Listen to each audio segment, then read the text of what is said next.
Well, the film is called The Killing of Tony Blair, not, of course, the killing of him, but the killings done by him. First of all, the killing of the British Labour Party as we knew it, and secondly, the killing of 1 million people in Iraq and Afghanistan and elsewhere, and thirdly, the killing that he's made out of both. And, of course, he's now a consultant to many a sovereign wealth fund. So we think there's plenty of meat there for a movie, a feature-length documentary film in the style of Michael Moore's Fahrenheit 9/11. And we're off and running, and we're already interviewing people and shooting it. And this one is being offered on the Kickstarter.com, that's Kickstarter.com, which is a crowdfunding mechanism. There were millions of people on the marches against Mr. Blair's wars, and if every one of them gave tuppence, we'd have enough to make the movie. In terms of the subject matter of Tony Blair, you mention those three areas of his role in what you say was the destruction of the Labour Party, but also the Iraq War and his consultancy work. Will there be a specific focus on one of those areas, or will it be all evenly matched? No, I think the third is the most interesting on the basis that the first two are quite well charted and recorded. But the sheer scale of his money-making activities are quite new and not known to that many people, especially when you begin to tap the ends, as we're currently doing. We've got some hot-shot researchers on this, and I promise you we'll come up with some dramatic revelations. And, of course, this is the first time in history this has happened. British Prime Ministers traditionally retire to the country with a title and give us the benefit of their sage advice in years after their departure. Mr. Blair is the first Prime Minister to turn himself into a money-making machine. And it's just not British.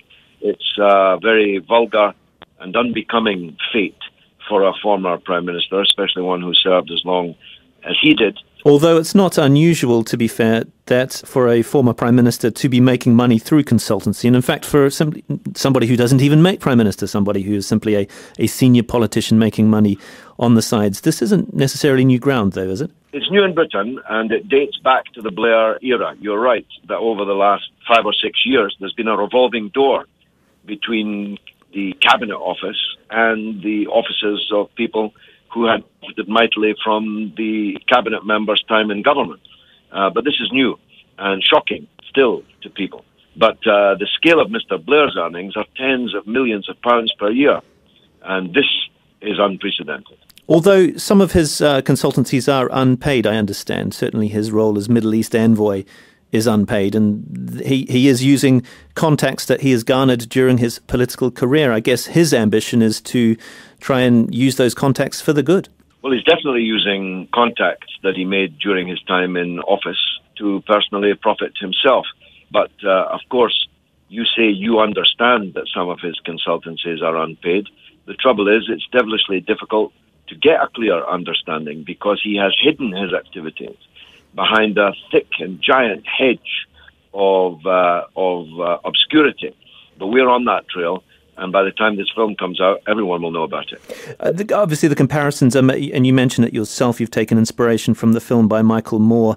He's the left-wing American filmmaker whose film Fahrenheit 9/11 really criticized George W. Bush's reaction to the 9/11 attacks and the war on terror and so on. Do you think this will make a similar splash? Are you seeing this as a British version of that film, perhaps?